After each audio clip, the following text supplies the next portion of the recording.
Assalamualaikum warahmatullahi wabarakatuh.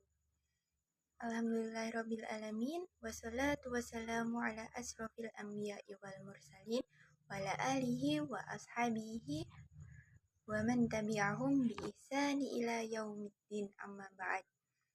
Teman-teman, hari ini aku mau ngobrol tentang sesuatu yang penting banget dalam hidup kita, yaitu ketenangan hati. Kita semua pasti pernah merasakan berbagai macam perasaan.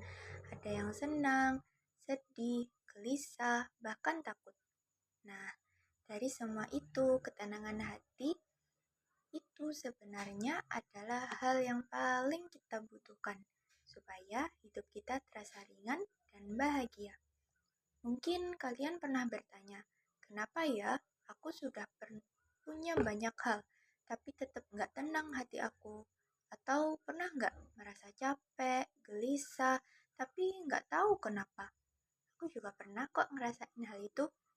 Menurut Ustazah Halimah Al-Idrus, kalau seseorang punya ketenangan hati atau hati yang tenang, setengah dari masalah hidupnya sudah selesai. Wah, ini keren banget kan?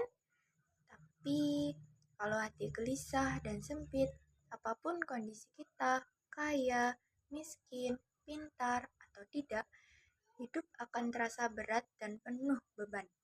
Contohnya, aku pernah dengar dari seorang teman. Dia waktu itu lagi banyak masalah, mulai dari keluarga sampai sekolah yang bikin stres. Tapi dia mulai mencoba untuk memperbaiki hatinya dengan mendekatkan diri kepada Allah. Misalnya, rutin baca Al-Quran, walaupun cuma 1 ayat sehari, dan sholat dengan khusyuk. Lama-kelamaan, dia bilang hatinya jadi lebih ringan dan masalah yang berat itu terasa lebih mudah untuk dihadapi. Nah, teman-teman, Allah berfirman dalam Al-Quran surat Ar-Rod ayat 28 yang berbunyi, Bismillahirrahmanirrahim. Ala bizikrillahi tatma'innul qulub, yang artinya hanya dengan mengingat Allah hati menjadi tenang. Nah, jadi kunci utama ketenangan hati adalah dengan mengingat Allah, dekat dengan Allah, dan berusaha berserah diri kepada Allah. Harta maupun jabatan itu tidak menjamin hati kita akan tenang loh. Banyak orang kaya yang hatinya gelisah terus, justru karena mereka jauh dari Allah dan terlalu sibuk dengan dunia. Kalau kita lihat dalam sejarah para nabi, mereka pun meminta ketenangan hati dari Allah. Contohnya ada Nabi Musa alaihissalam yang menghadapi Fir'aun yang sangat kejam pada zaman itu. Tapi beliau nggak pinta senjata maupun ilmu khusus untuk menghadapinya, melainkan meminta kelapangan hati terlebih dahulu. Doa beliau ada dalam Al-Quran surat Toha ayat 25-26 yang berbunyi, Bismillahirrahmanirrahim. Rabbi srahli sadri wa yassirli amri, yang artinya, Ya Allah, lapangkanlah dadaku dan mudahkanlah urusanku. Nah, ini mengajarkan pada kita bahwa yang pertama kali kita butuhkan dalam menghadapi masalah besar adalah hati yang lapang dan tenang. Begitu juga Nabi Ibrahim alaihissalam yang menghadapi ujian berat dari Allah. Ketika diuji, beliau tetap tenang dan sabar karena yakin bahwa ketenangan hati adalah kunci melewati ujian. Allah juga berfirman kepada Nabi Muhammad SAW dalam surat Al-Insyirah ayat 1 yang berbunyi, Bismillahirrahmanirrahim.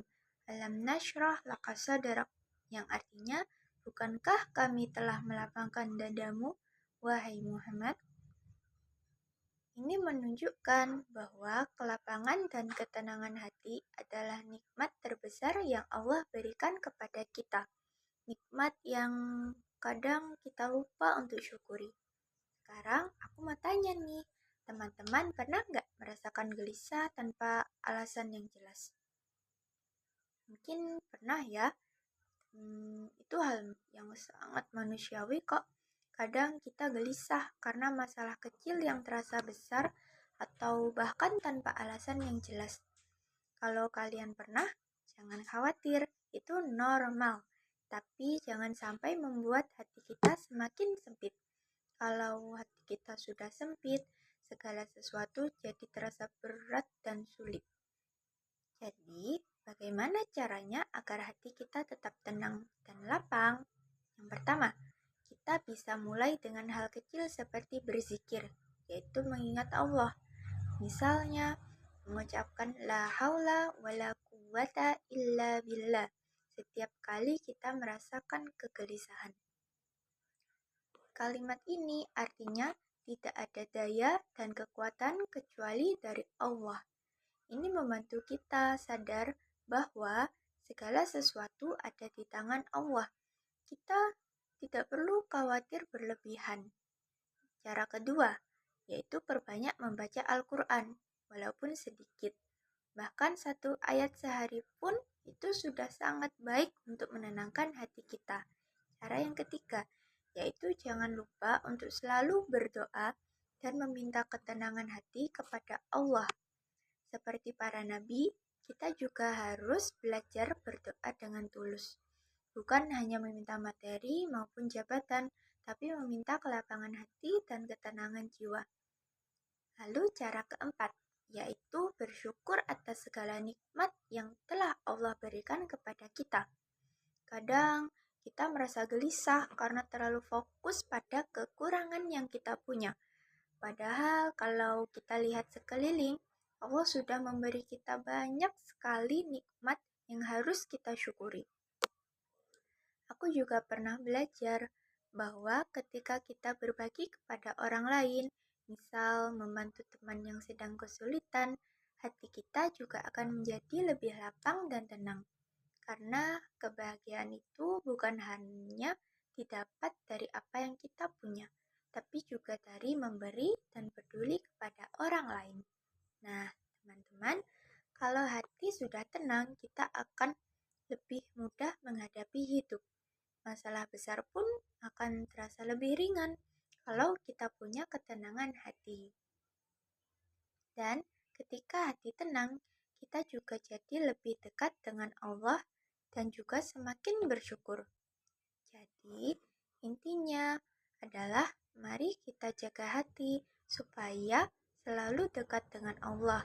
Jangan lupa juga berzikir, baca Al-Quran, berdoa, serta bersyukur. Hati lapang adalah kunci hidup bahagia. Nah, sebagai penutup, aku ingin mengingatkan kepada kita semua, khususnya diri aku juga, dengan hadis Nabi Muhammad SAW yang artinya, sesungguhnya dalam tubuh ada segumpal daging. Apabila ia baik, maka baiklah seluruh tubuh. Dan apabila ia rusak, maka rusaklah seluruh tubuh. Ketahuilah bahwa segumpal daging itu ialah hati. Ini merupakan hadis Bukhari dan Muslim. Nah, hadis ini mengajarkan kepada kita betapa pentingnya hati dalam kehidupan kita.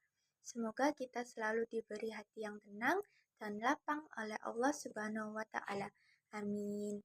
Wassalamualaikum warahmatullahi wabarakatuh.